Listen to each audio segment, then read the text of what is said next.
dado un aula de estudiantes, un grupito de estudiantes de niños, todos se han intoxicado por mercurio. ¿Por qué? Uno de los niños llevó mercurio, porque su papá era minero. ¿Ya? Muy bien. Esto ya lo hemos hablado. Vamos a hacerlo más rápido.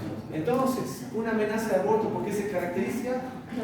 Primero tiene que haber o retraso menstrual o amenorrea. Dolor en hipogastrio va a ser parte del cuadro clínico. Tipo cólico, o sea, ¿a qué me refiero con el dolor hipocólico? ¿Cómo es el dolor hipocólico? Es un dolor que va y viene, ¿no? Si lo pusieran, si fuera un dolor hipocólico sería algo ondulante, muy parecido al dolor de la menstruación. ¿Ya? La intensidad del dolor va a ser variable, porque hay abortos. Si es una amenaza, puede ser un dolor leve, pero si va yendo más allá, se va a tornar más intenso. Los síntomas presuntivos del embarazo, los propios, náuseas, vómitos, etc. ¿Listo? Puede haber sangrado, puede haber sangradito, escaso generalmente. Al examen físico vamos a constatar ese sangradito que es escaso. El útero va a estar aumentado de tamaño según la edad gestacional. Y lo más importante, el cuello está cerrado, no hay modificaciones en el cuello. Por eso, a esta entidad la podemos tratar, ¿no? La podemos tratar. ¿Qué le pedimos? Lo primero, test de embarazo, chicos. Test de embarazo, tenemos que constatar si hay una paciente con retraso menstrual, edad fértil y con un sangradito, por más que sea escaso, test de embarazo, a toditas. ¿Bueno? En ecografía vamos a evidenciar que el producto está vivo, por lo tanto podemos tratar de frenar esa amenaza. Si sigue evolucionando el aborto, vamos a entrar a lo que es el aborto en curso.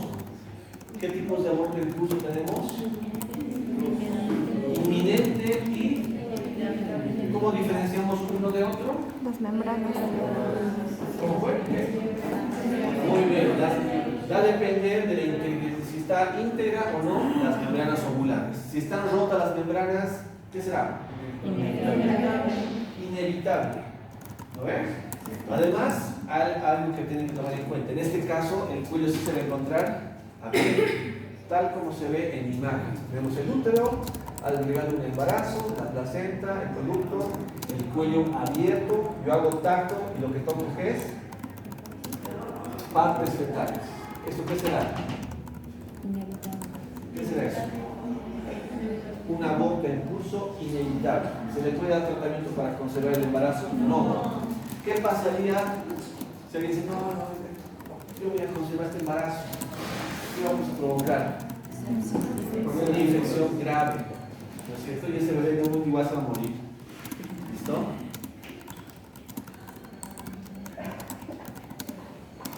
Entonces, que es el inminente, que es inevitable, ya lo saben ustedes, ¿no? Pasamos a hablar ahora del aborto retenido. ¿Cuáles eran las opciones que teníamos de aborto retenido? No, nada que ver. Aborto retenido o diferido. El huevo muerto retenido y el embarazo anembriado. Esas son las dos causas de aborto retenido. O sea, si encuentran en un diagnóstico que diga aborto retenido, aborto diferido, huevo muerto retenido o embarazo anembrionado, todos hacemos referencia a lo mismo. ¿Ya? ¿Cuál es la característica en este caso? No va a haber nada de los síntomas que hemos hablado. No va a haber dolor, quizás puede haber un poquito de sangrado, los síntomas presuntivos de embarazo como náuseas, vómitos, van a disminuir o van a desaparecer, y el hallazgo muchas veces es ecográfico. Vamos a hacer una ecografía y encontramos un feto o un embrión sin actividad cardíaca, o encontramos un saco irregular, grande, sin embrión. En este caso, ¿cuál será el tratamiento? ¿Cuál va a ser el tratamiento en esos casos? ¿Qué? La evacuación del embarazo, la interrupción del embarazo. ¿Ya? Hay que interrumpirlo. Luego viene el aborto consumado, ¿no? Es cuando ya se ha provocado la expulsión quizás del producto. En este caso puede ser completo e incompleto. El incompleto se va a caracterizar porque es expulsión parcial de tejido o de embrión. Puede ser que solo expulse el embrión, que es lo más frecuente. Solo lo bota el embrioncito y el tejido trofoblástico o la placenta se queda dentro. Por lo tanto, ¿qué síntomas va a tener? El útero va a seguir grande, el dolor va a continuar, el cuello va a seguir abierto, va a haber mucho sangrado, ¿no es cierto? En ese caso sospecho que se trata de un aborto incompleto. ¿Qué me va a ir al diagnóstico? La ecografía. Si está completo, los síntomas de sangrado y dolor van a disminuir, el útero vuelve casi a su tamaño y mediante la ecografía podemos corroborar que el endometrio se encuentra delgadito, ¿no? Menos de 10 milímetros. Muy bien. Entonces, el aborto consumado, ya hemos hablado, la expulsión total del producto, con toda la clínica que ya hemos mencionado. ¿Listo? La ecografía va a ser muy importante cuando hablamos de aborto, por si acaso. ¿Qué será aborto recurrente? Este es un tema bien interesante. Algunos hablan de que el aborto recurrente va a ser cuando tengas más de 3 abortos consecutivos, uno tras de otro, aborta. Si son más de 3, según la OMS, hablamos de un aborto recurrente. Según el Colegio Americano de Ginecobstetras, basta que tengas 2 abortos consecutivos para hablar también de un aborto recurrente. Si una paciente que se dedica a la prostitución se embaraza y ella provoca un aborto ilegal, se practica un aborto y tiene otra vez otro aborto, porque la actividad que ella desarrolla la lleva ahí, ¿estaremos hablando de que se trata de una abortadora recurrente?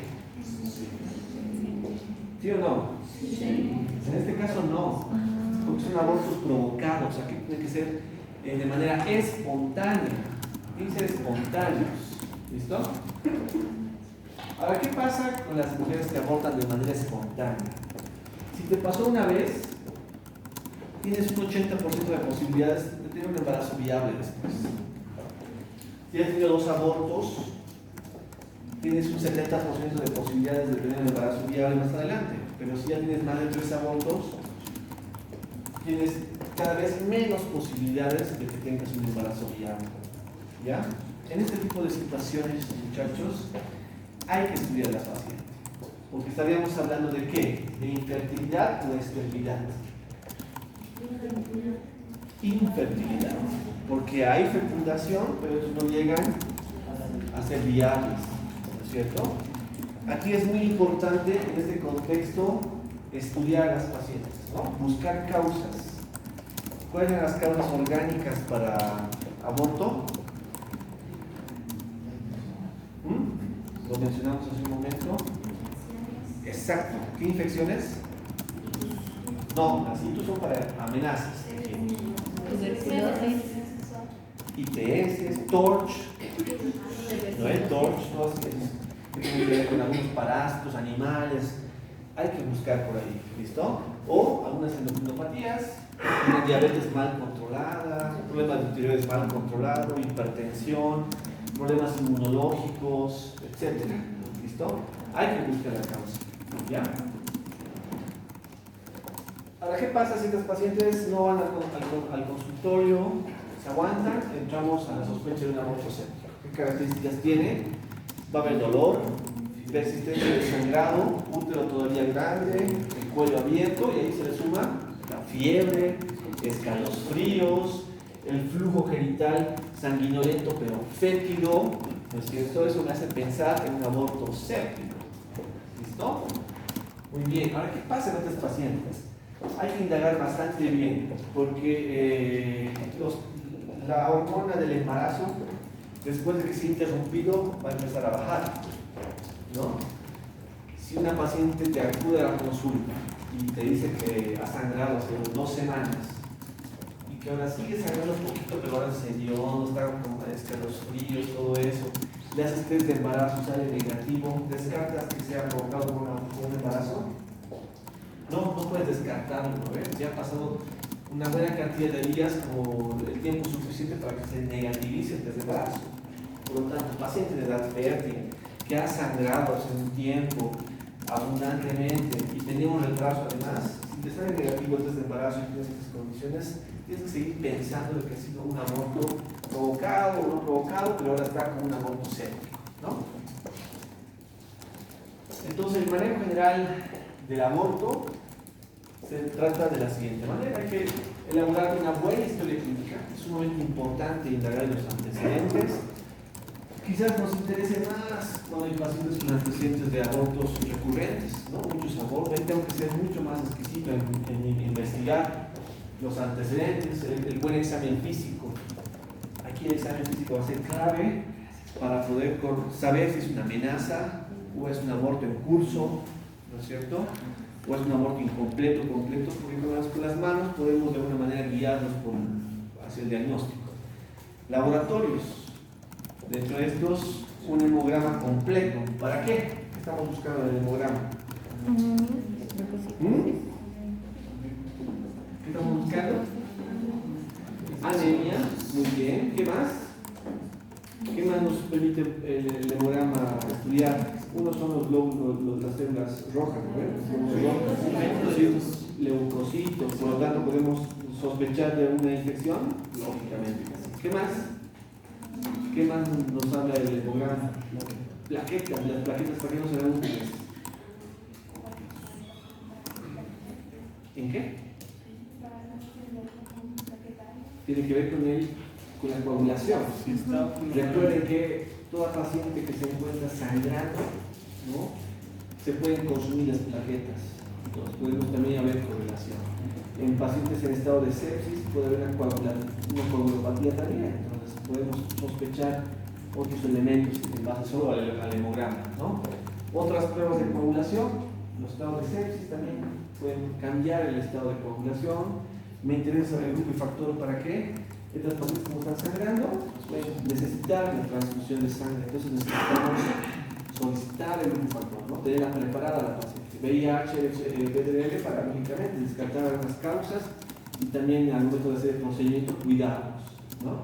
Si imagínense VIH y nos salpique sangre al ojo o algo, pues hay que cuidarse también.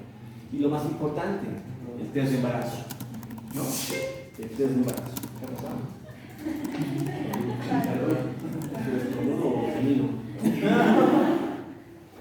Ecografía, ¿no? Importante. Mediante la ecografía vamos a corroborar prácticamente nuestros diagnósticos, ¿ya? En la ecografía nos tienen que describir cómo está el útero, ¿no es cierto? Si el embarazo estaba localizado o no en el útero.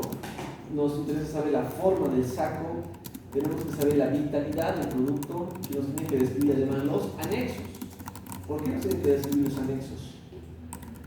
Porque si está sangrando, vemos solo un útero, que es de embarazo positivo y el endometrio delgadito, puedo pensar que es un aborto completo. Si no me describe los anexos, capaz el embarazo está en otro sitio. Y eso pasa, por si acaso, muy frecuente. Es bien frecuente que solo describan un útero y se olvidan de los anexos y después vienen ya complicadas con embarazos ectópicos, ¿no? El manejo. Esto lo vamos a dejar en la diapositiva, lo vamos a revisar con calma el manejo. ¿Ya?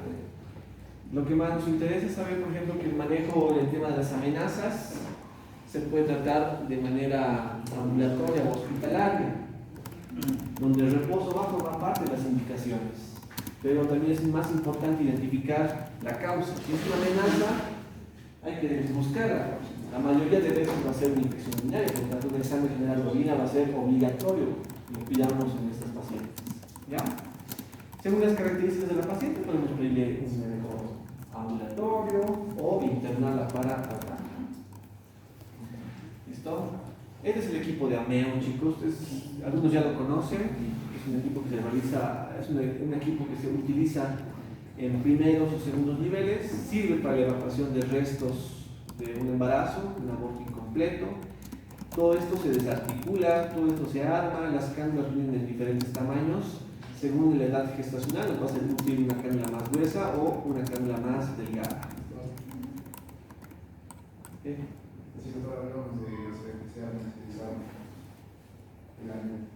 Se arma. El AMEU no. La genética de Karman, ¿qué es esto? Sí, todito se desarticula. Así se arma y así terminan sus piezas. Bueno, ustedes lo toman por prácticas y han visto este dispositivo. Es sumamente fácil de armar. Sencillísimo, ¿no? Hay algunas recomendaciones para hacer, lógicamente. ¿Ya? Muy bien, entonces vamos a pasar rapidito. Hablemos del embarazo. Si hablamos en orden de frecuencia, ¿cuáles son las principales causas de hemorragia en la primera mitad del embarazo? La primera, el aborto. Segundo lugar, el embarazo ectópico. ¿Con qué frecuencia? De 100 embarazos, 1 o 2 terminan siendo embarazos ectópicos. Quiere decir, si aquí tenemos 50 chicas, ¿cuánto será su posibilidad de un embarazo ectópico si se embarazan? 1 a 0.5% en las 50 chicas. ¿Lo ven? Pues en 100, 1 o 2. ¿Ya? Es más frecuente en mujeres entre 25 y 34 años y en pacientes multípares, pero también que tengan otro tipo de factores. Por ejemplo, pacientes que se han operado o por alguna situación las trompas.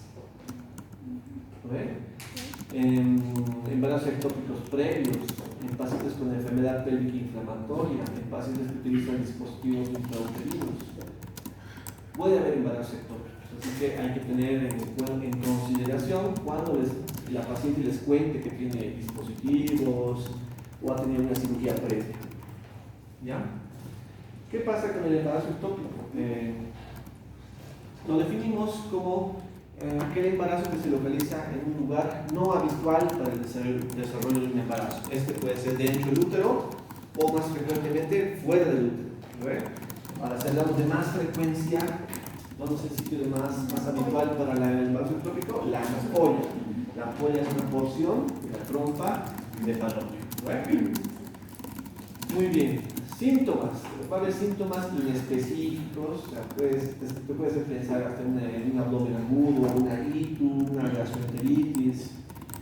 Puede haber síntomas propios del embarazo, náuseas, vómitos, ¿no? El retraso menstrual o la menorrea va a ser importante. En el embarazo ectópico se describe una triada bien conocida, que en el 50% de los casos va a presentar. Va a tener dolor abdominal, amenorrea y sangrado genital. ¿Ya? Va a haber esos 3 síntomas. ¿Alguien se pregunta algo de esto? ¿Por qué amenorrea y sangrado genital a la vez? Buena pregunta, pero más que la amenorrea, pues porque tiene presente de un retraso, ¿no? Vamos a la menstruación. Ahora acude con dolor y sangrado y con el antecedente de que no le bajaba 3 meses. Pero si dijimos que el embarazo no está implantado en el útero, por ejemplo, ¿por qué sangraría? ¿Con qué se podría confundirse el sangrado genital con esas características test de embarazo positivo? Vamos, como test de embarazo positivo, menstruación. ¿Con qué? No, pues no. ¿Con qué confundirían esto? Dolor abdominal, la paciente no menstruaba 3 meses y ahora tiene sangrado. ¿Qué sí? Y test de embarazo positivo le estoy mencionando. Repito, si viene la paciente con dolor, amenorrea, ahora tiene sangrado y ya se test de embarazo positivo, tiene 25 años. Puedes pensar en aborto, ¿no? Pensar en aborto. Es ecografía y ecografía como el chakra, solo del útero. Dice, bien delgadito el endometrio, ¿no? Mide 9 milímetros. Qué bien, entonces es un aborto completo. A la casa. ¿Qué va a pasar en los siguientes días? Ese embarazo va a seguir creciendo, es ectópico y en algún punto puede romper la trompa. Se rompe la trompa y comienzan las complicaciones. ¿Ya? ¿Qué complicaciones va a haber? Todo lo asociado a una hipovolemia. Todo.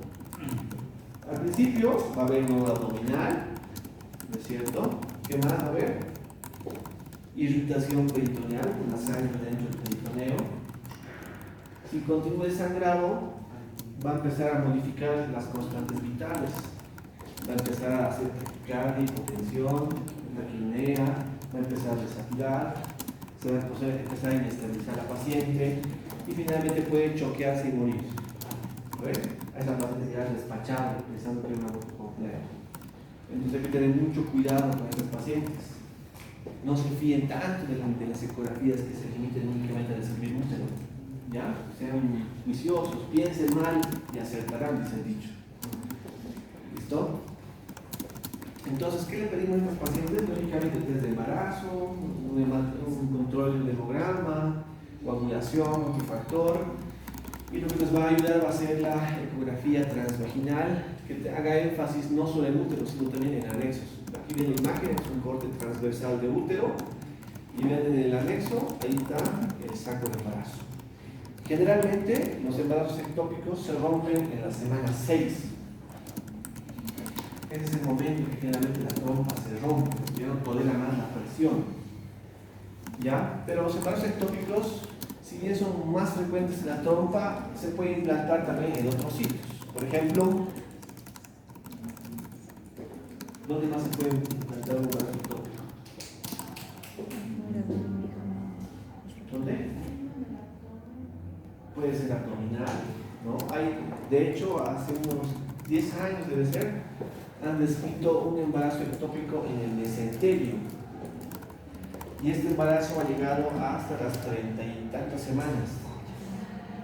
Cuando la paciente ha acudido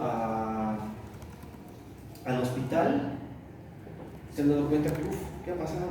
La paciente vino con dolor, con mucho dolor. Se dieron cuenta que había actividad cardíaca, pero lo que les llamó la atención era que se podía palpar al bebé muy fácil, ¿no? Se le podía palpar y pensaron que había una ruptura uterina y estaban tocando al feto fuera del útero. Lo mandaron de urgencias a La Paz y lo que se trataba era un embarazo ectópico en mesenterio que había llegado hasta las 30 y pico semanas.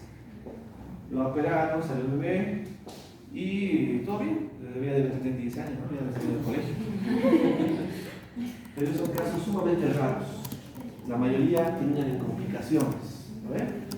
Entonces, otro sitio de implantación frecuente puede ser el ovario, otras porciones de la trompa, más frecuente que estos, inclusive los embarazos ítmicos, infundibulares, cervicales, que están dentro del útero, pero son ectópicos porque son sitios no normales para la implantación.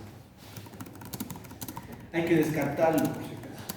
Si tiene una paciente con dolor abdominal, una masa palpable en un anexo, y tengo un test de embarazo negativo, tengo que descartar estas posibilidades: un tumor de ovario, un cuerpo lúteo hemorrágico, apendicitis aguda, litiasis renal, EPIS, infecciones urinarias. Hay que descartar, ¿ya? Tratamiento, pues el tratamiento va a depender del momento en que se diagnostica un embarazo ectópico. ¿Qué opciones de tratamiento creen que pueden existir? Lo más frecuente es la cirugía, ¿no ves? Encontramos un embarazo ectópico y se puede practicar la cirugía, pero también hay alternativas de tratamiento en base a medicamentos. Y aquí viene una tarea para ustedes. La siguiente semana van a averiguar qué medicamentos podemos utilizar para el embarazo ectópico y cuáles son sus indicaciones sobre todo. ¿Ya? Esa es la tarea. Yo les voy a decir qué medicamentos ahorita, pero les van a averiguar las indicaciones. ¿Cuándo puedo utilizar ese medicamento y en qué condiciones? ¿Listo? El tratamiento medicamentoso consiste en el uso de metrotexate. ¿Qué saben del metrotexate? Es un modificador de modificador de enfermedad. ¿De qué? Modificador de Enfermedad. ¿Qué es el metrotexate? Es un inmunomodulador, ¿no es cierto? Se utiliza mucho en el campo de la oncología. ¿Con qué objetivo? Porque el metrotexate evita que las células que se están proliferando rápidamente sigan proliferándose, detiene su desarrollo. Eso pasa en el cáncer, ¿sabes? Cuando hay células anormales que se están desarrollando, el metrotexate va y corta el desarrollo de esas células. El embarazo es un tipo de cáncer, ¿no? Se forma casi igualito que un cáncer, solo que no es cáncer. Entonces el metrotexate evita que esas células que se están desarrollando sigan desarrollándose, ¿ya? Entonces van a buscar cuándo se utiliza el metrotexate en el embarazo ectópico, lo van a decir la siguiente semana, ¿ya? Después vamos a hablar de que el tratamiento puede ser quirúrgico, ya sea esta para una cirugía abierta o por una cirugía laparoscópica.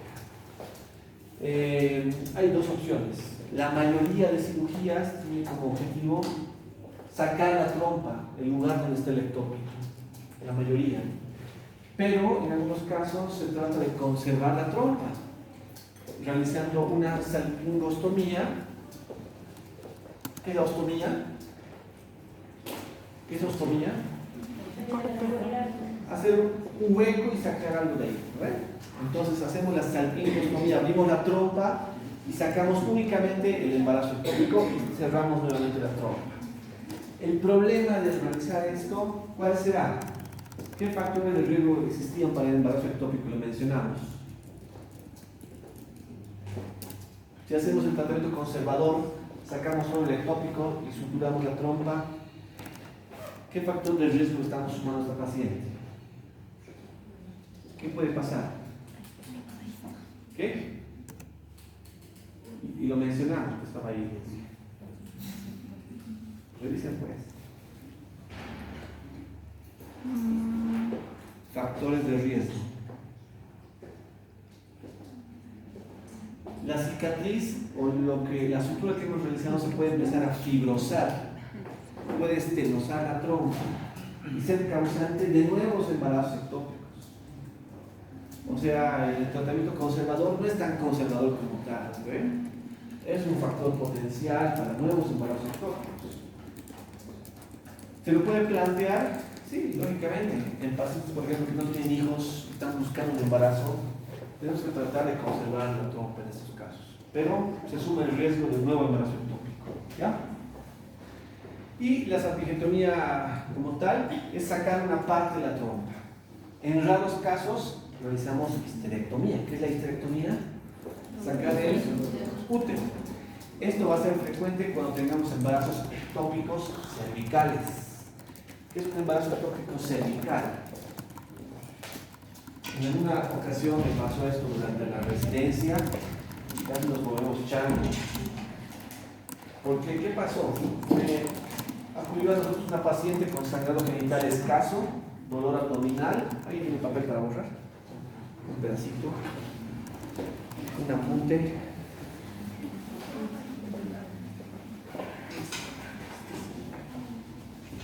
Si digo embarazo ectópico cervical, ¿dónde está localizado el embarazo ectópico? En el cuello. Miren, ¿qué pasó? Teníamos una paciente que en la ecografía nos describía un aborto en curso, nos describía. Hay que hacer ese cuello. Nos describía un aborto en curso. ¿Qué es aborto en curso? ¿Qué es aborto en curso?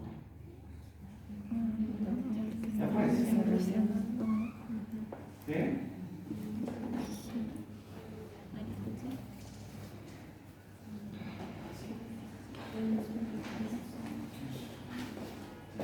En la ecografía nos describía que existía el saco de embarazo, ¿no es cierto?, que se encontraba a nivel en topografía cervical. Pero él concluía que era un embarazo que estaba